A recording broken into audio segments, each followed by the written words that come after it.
Hey, what's up, guys? This is Project Build here. Fix my camera a bit. There we go. It's Project Build. Today we're going to be talking about fat and protein, and why they are important in bodybuilding, and also why those two macronutrients combined can help you lose weight. So now, let's talk about carbohydrates first. So let's talk about fat and protein. Whenever there's a discussion about that, always have to bring up carbs. So, carbohydrates. Will they make me fat? Well, probably gonna get really trolled for this, but they can make you fat. They really can. Um, and I'm talking about simple carbs. I'm not talking about complex carbohydrates, stuff like that. Because insulin, it is the basically fat storing hormone. It'll keep fat. Too much insulin is spiked, then fat cannot come out. You cannot burn fat. You are now burning carbohydrates for fuel. Another thing with carbohydrates, they retain a lot of water. And I tell people this: take a piece of bread and put it in a bowl of water. Okay, and what does that bread do? It soaks up all the water and the bread expands. Imagine that being your fat cells. So you got a fat cell right here, then you put bread with the water on it, and that fat cell is going to get bigger. It's going to expand. That's why you gain a lot of water weight from like a cheat meal. You guys ever had like a big cheat meal of like pizza or pasta or anything like that? You gain like 3-4 pounds the next day. Now it's not all fat, trust me. It's not. Mostly water. But what you want to do, you want to keep your insulin levels low, other than post-workout, because you can kind of get away with that. You put spiking your insulin a little bit. So, focus on lower carbohydrate diets, and that is if you're cutting. Like if you have a lot of weight to lose, I noticed that the bigger people I worked with, myself included, they went a lot better on low carb diets other than low fat diets. And if you're bulking, then you can get away with more carbohydrates, like 300-400 grams carbs a day. Me personally, I'm on like 100-110 grams carbs a day. And carbs do play their role, though. Don't get me wrong. I'm not going to be full out Atkins on you guys. Carbs play their role with restoring glycogen in your muscles. They help repair and everything. They're still really good as long as you choose the right carbohydrates.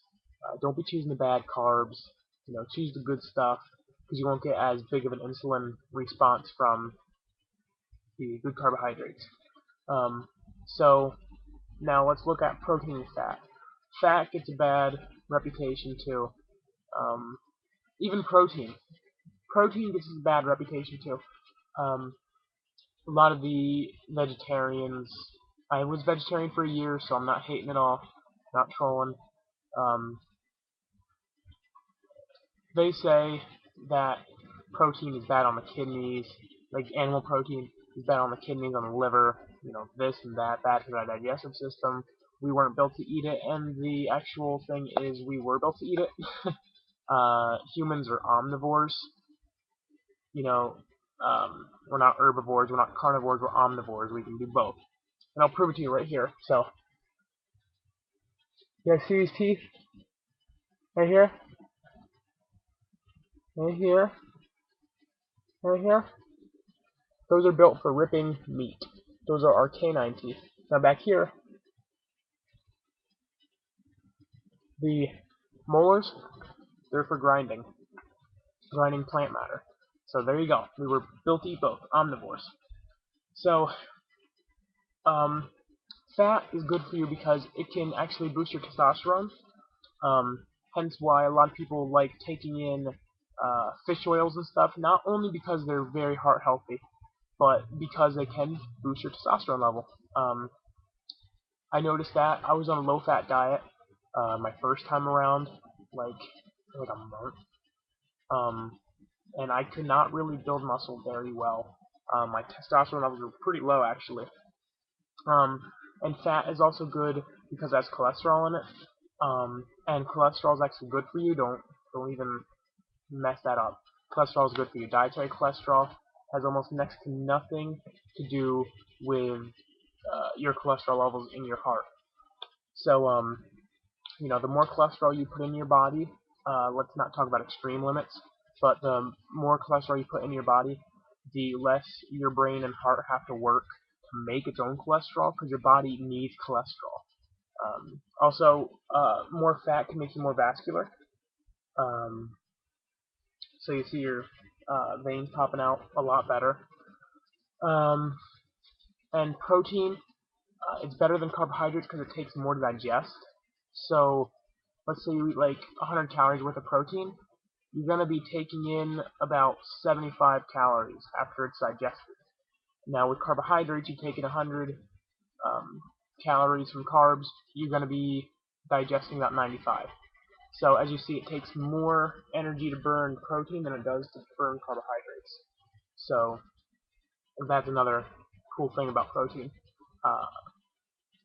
Also, now I'm going to play devil's advocate here.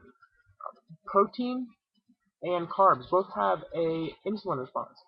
Protein alone, if you just eat the protein alone, it'll have about the same insulin response as a carbohydrate will.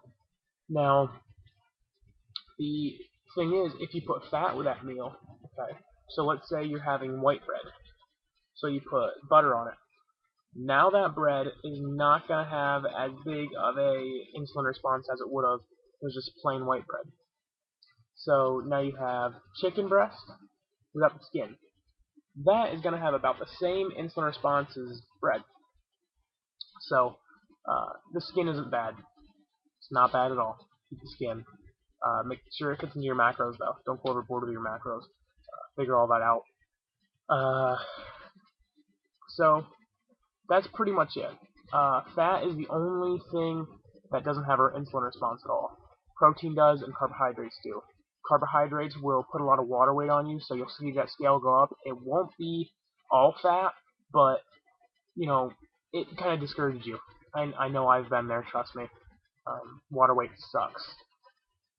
So eat more fat, eat more protein, eat less carbs, but don't totally deplete carbs out from your lifestyle, because they're still a macronutrient and you still need them. And when you eat protein and fat, your body's going to start running off of ketones. It's going to start running off of the fat in your body instead of the carbohydrates. So that's another cool thing. So you lose weight a lot quicker. Because that's how I lost my 103 pounds, was just by doing high protein, moderate fat, and very low carbohydrates. I think for a while I was doing like 30-40 grams of carbs a day. Then now this stage, building up muscle, I'm at about 100-110 grams a day. So yes, carbohydrates can make you fat if eaten in excess, if you eat the wrong ones. So if you're choosing to go on a higher fat diet, make sure to go on good fats, not bad fats. Like let's say a Twinkie's like 20 grams of carbs and it fits into your macros, but yet it has like 10 grams of fat, and you say, okay, well it's high fat, so I can eat this. You're wrong. You want good fats like fish, avocado, aka guacamole if you like it like that. You just do straight avocado, olive oil, olives, hummus.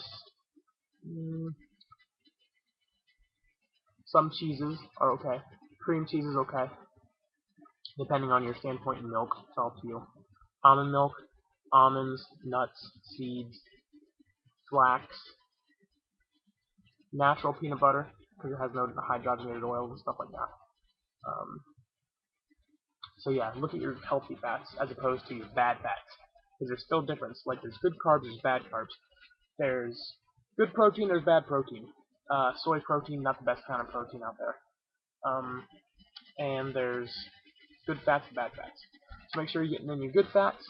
Make sure if you're cutting, go on a low carbohydrate diet. Everybody reacts differently. So if you don't see really good results with a low carb diet, then hey, switch it up. I'm not telling you what I'm saying is the gospel. I'm just saying what I believe in. So I will see you guys later, and join my Facebook page. Link below. See you guys later. Project Build.